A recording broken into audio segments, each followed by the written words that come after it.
Hello, and welcome to this 9th part of the series called The Fear of the Lord is His Treasure. First, a recap from the last episode. By having a right fear of God, we can expect to get wisdom. We can expect to be taught by God, to have ease, to have our descendants inherit the earth, learn of God's secrets and His covenant, live longer, have a hope, a refuge, life, and no evil come upon us. Now in this episode, I'm going to continue looking at what the fear of the Lord will do for you. Proverbs 22 verse 4. By humility and the fear of God are riches and honour and life. We have riches, honour and life from being humble and having the fear of God. Note that we cannot be proud and arrogant and have the fear of God. So here we have an emphasis and reminder on humility. Again, another condition that we must meet if we are to expectantly receive the promises. Psalm 34, 7-9. The angel of the Lord camps round about those who fear him and delivers them. Taste and see that the Lord is good. Blessed is the man who trusts in him. O fear the Lord, his holy ones, for there is nothing lacking to those who fear him. God will deliver us from troubles, and we will have no lack if we fear him. How good is that? Psalm 115 verse 11. You who fear God, trust in God. He is their help and their shield. So here God is promising to help us and to be our shield against the works of the enemy, but only if we fear and trust him. Psalm 115 verse 13. He will bless those who fear God, both small and great. So God promises blessings, but only on the condition that we have a right fear of him. And this is repeated in Psalms 112 and 128. Psalm 145 verse 19. He will fulfill the desire of those who fear him. He also will hear their cry and will save them.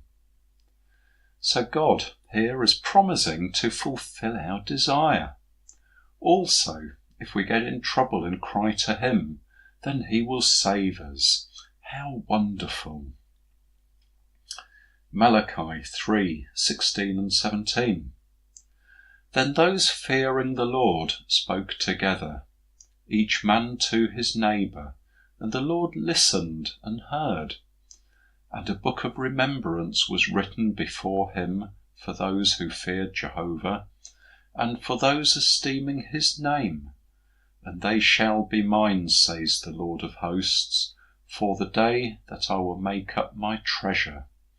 And I will pity them, as a man has pity on his son who serves him.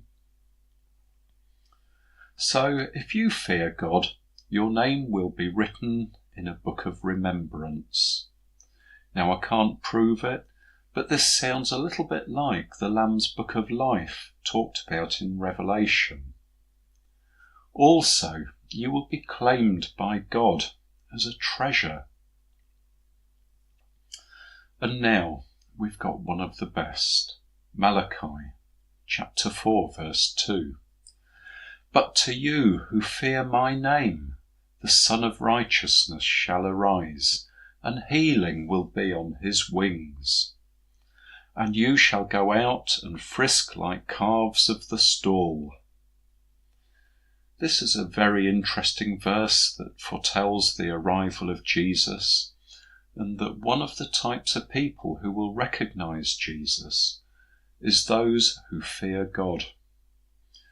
The picture here of calves frisking in their stalls is one of health, no lameness, no illness, whether physical or psychological. So healing comes from the fear of God, if we want it and are willing to fear him. Revelation chapter 11 verse 19. And the temple of God was opened in heaven, and there was seen in his temple the ark of his covenant. And there occurred lightnings and voices, and thunders, and an earthquake, and a great hail. Even while worshipping God, the elders declared that those who feared the name of God would receive a reward from God. So when is all said and done, if we have a right fear of God, we will get a reward. Now I just want to repeat the reminder I gave in the last episode, that these promises are not wishy-washy, vague dreamings or wishful thinking. These are promises of God that we can utterly depend on, but only if we have a right fear of God.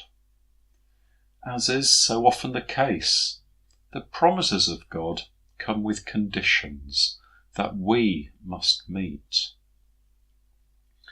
So that concludes the 9th part in this series, The Fear of the Lord is His Treasure. Thank you for watching.